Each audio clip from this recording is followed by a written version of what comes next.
Salam sejahtera, Cikgu Si. Saya amat menghargai kesudian Cikgu mencari internet di pekan demi temu bual ini.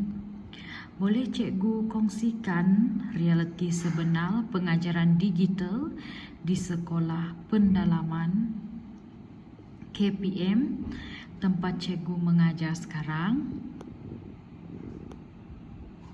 Salam sejahtera, betul tu. Kalau saya ada kekuatan dalam sana memang boleh buat Google Meet langsung, kosong bar isyarat telefon saya. Sensisi mengajar digital kat sekolah pedalaman ini, dia macam satu keajaiban yang penuh duka. Saya cuma ada laptop pribadi saya dan sebuah projector sumbangan PABG terdahulu. Saya ada maklumat komputer, saya ada internet, saya ada aplikasi gadget canggih untuk murid. Walaupun dalam keadaan serba kekurangan itu, bagaimana reaksi anak-anak murid pendalaman apabila cikgu tunjukkan bahan pengajaran digital?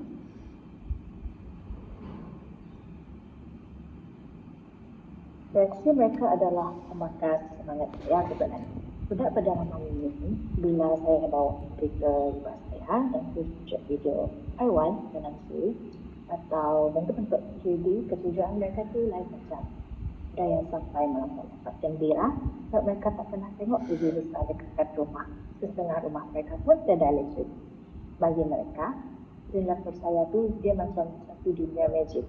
Mereka cepat ingat apa yang ditayangkan, sebab perkara itu sangat baru bagi hidup mereka. Digital ini tinggalkan memori yang sangat menarik.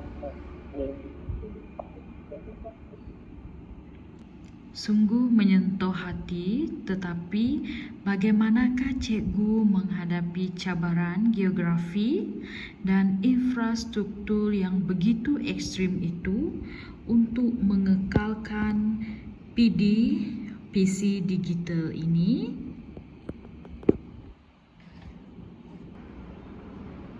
Cabaran kami di sini memang sangat besar.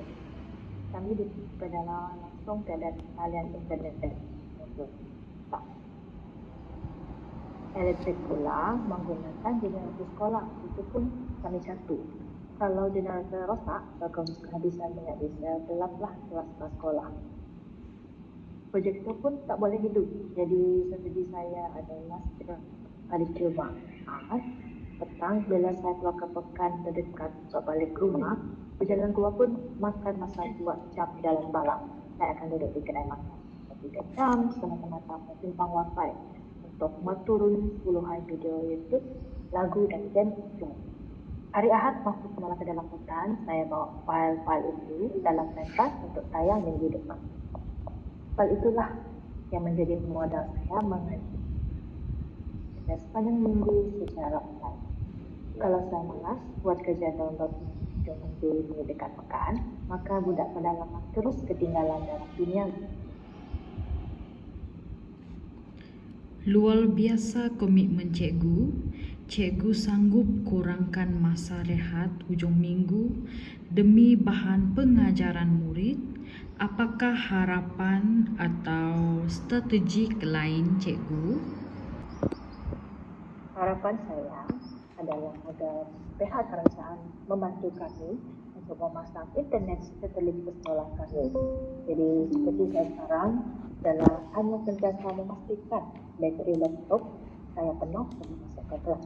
Jadi kalau di sekolah masih tiba-tiba, saya tidak memperhatikan masa kalau mengajar. Saya tidak bateri laptop sendiri dan menunjukkan dekat setiap murid di meja laptop.